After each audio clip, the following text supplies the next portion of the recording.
Jeff Van Gundy, our ESPN NBA analyst. And he's been right all along on this, saying this would be non-competitive. Nailing it. So, Jeff, is there any chance, give us hope, is there any chance tonight that because the series has shifted back to Cleveland, it'll be a more competitive game? Well, let's remember, hope's not a great strategy. But I would say that, they can play better. Certainly, I think LeBron James showed us in the first half of Game 2 what he can do getting to the basket. I was a little puzzled why it was so dramatic from the first half to the second half, his shot selection. But he wasn't at the rim at all in the second half. Kyrie Irving has to play better. And then, defensively, they've got to find a way to slow one of the two guys down, Durant or Curry. It can't be both playing at this great level of efficiency. They've got to try to take one of the two guys and render him a little less effective. So if you're in that huddle as a head coach, you're in that practice, you're running the practice, how are you doing it? Tell us what you think can happen on the court to try and slow down one of those guys, and who would you pick? Well, I'll be interested in seeing their lineup configurations. I know they say they're going to start the same way, but J.R. Smith has had a struggle. Last game in particular, people are talking about his, lack of offense, but he fouled 2 3-point shooters. Yep. They haven't rebounded the ball well. Like, if Golden State is going to turn the ball over like they did in the first half, and you're not ahead, it's going to be hard. Like, everything in that first half should have pointed you into a first-half lead if you're Cleveland. It didn't. But the rebounding game, the turnover game, so that'll lead to more shots. That's got to go Cleveland's way because Golden State is such a great shooting team that if they're going to also get more shots than you and you're going to get out-rebounded, it's going to be really, really challenging. So you've got to take care of what you can, handle the ball, rebound the ball, and don't beat yourself with poor choices and mistakes defensively. Jeff Van Gundy with us as we're talking about Game 3 of the NBA Finals here on Mike and Mike. I want to go back to something you said earlier because the stats bear it out, especially in LeBron's shot selection in Game 2. In the first half, his average shot distance in the first half was 3 feet. It was 17 feet in the second half. Now, is some of that just the way the game flowed and people missed shots and suddenly things were off and running and the defense was tightened up, or is that a decision that he needs to make to attack the rim more? I don't think he ever put pressure on that basket in the second half, not even trying to attack the lane. There were, I think, way too many possessions where the ball didn't play through him. He was sort of spotted up, and they were going to other people to try to create, their plays. To me, 2 years ago, when Kyrie Irving went out, we saw LeBron James basically on every play in the post, in a pick and roll, like having to create. I think that also slows the game down. Now, I saw where they said they have to play fast, and I don't think they do. I think they're good enough to play at many different levels of tempo, and I think in this case, they're a little bit better. Their chances are a little bit better if it's more like the first 2 years of this series, where it's more of a slugfest, where it's a defensive, grinded-out type of possession. And one of the ways to do that is with your offense. And I think LeBron, besides attacking the basket, he could post more and try to use his strength backing down the taller but lighter Kevin Durant. So I think that they have to make some adjustments offensively, not necessarily what they run, but to play at a tempo that would give them their best chance of having a chance defensively and having a chance to better win.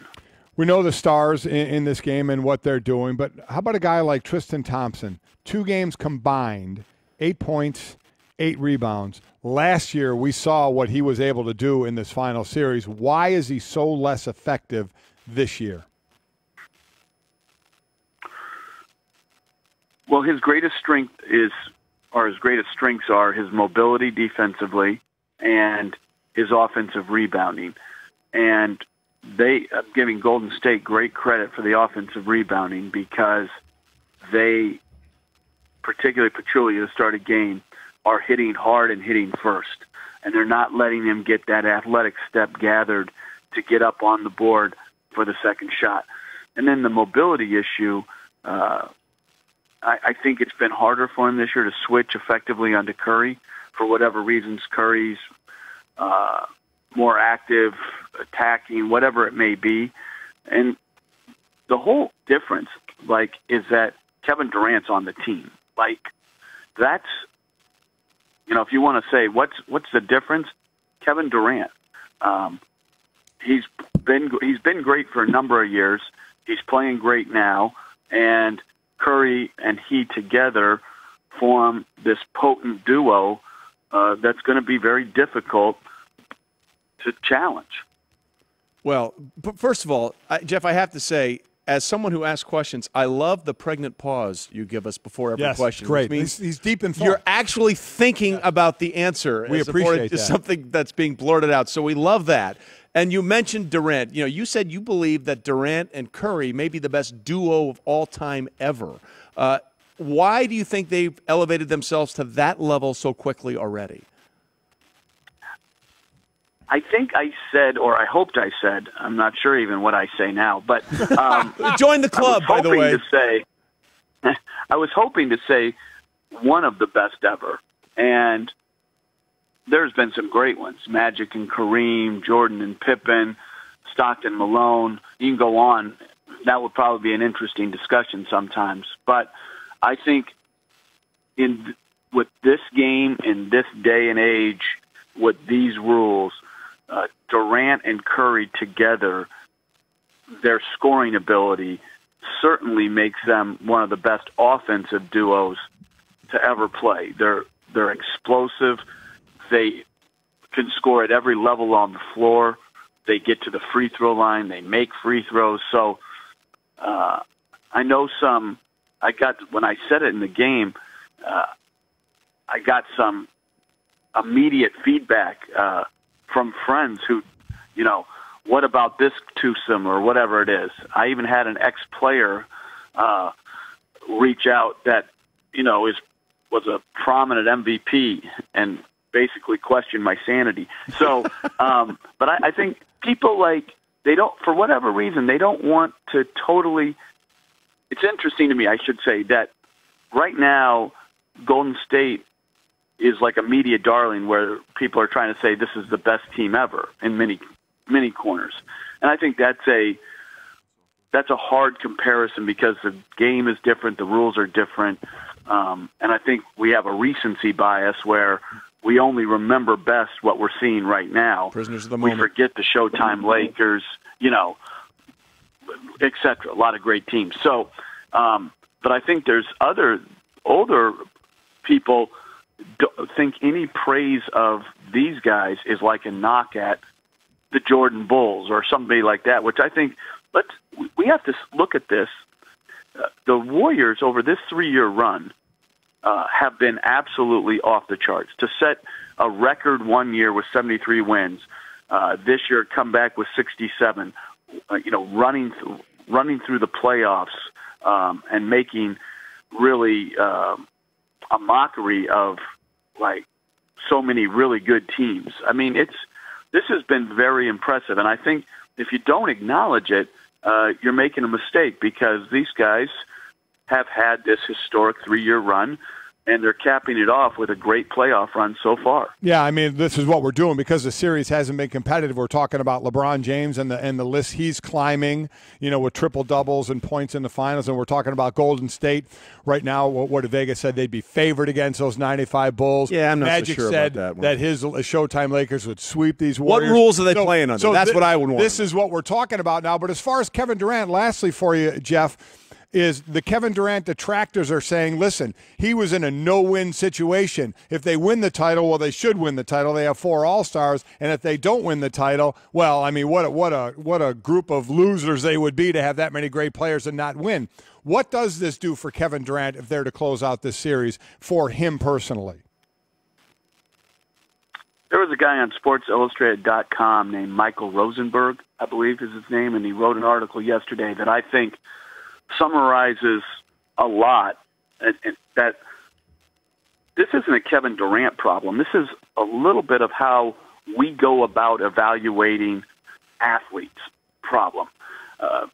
We assign greatness in a team game to team accomplishments. Like Kevin Durant now is elevated because he in a championship. Are you kidding me? This guy has been great for many years. The difference for Kevin Durant from this year to last year is he's got better teammates. That's what this guy's whole point was in the article. That's it. Like Kevin Durant, what has been great for many years. He's an MVP before. He took a young team to the finals against the Miami Heat. I mean, this guy,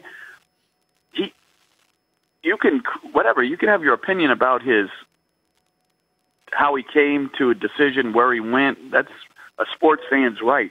But I think what you can't argue is he's not different this year. He's been great. The only difference is that he's playing with better teammates. So I'm not going to look at him differently as a player. I already thought he was one of the all-time greats. That he paired up with some better teammates, I don't think it does anything for, quote, his legacy, which I hate that word to begin with, but I don't think it's that. I think he made a life choice that included going to the Bay Area to live. He made a life choice to decide who he wanted to play with, and he did it. But for me, I already thought he was a great player. Yeah, this just in, you're better when the players around you are better. It doesn't matter what sport you play. That always helps your individual performance. And hopefully the performance tonight by the Cavs, Jeff, will be better than we've seen in the first 2 games. Good luck tonight calling the game. We appreciate you being with us. Thanks, Jeff.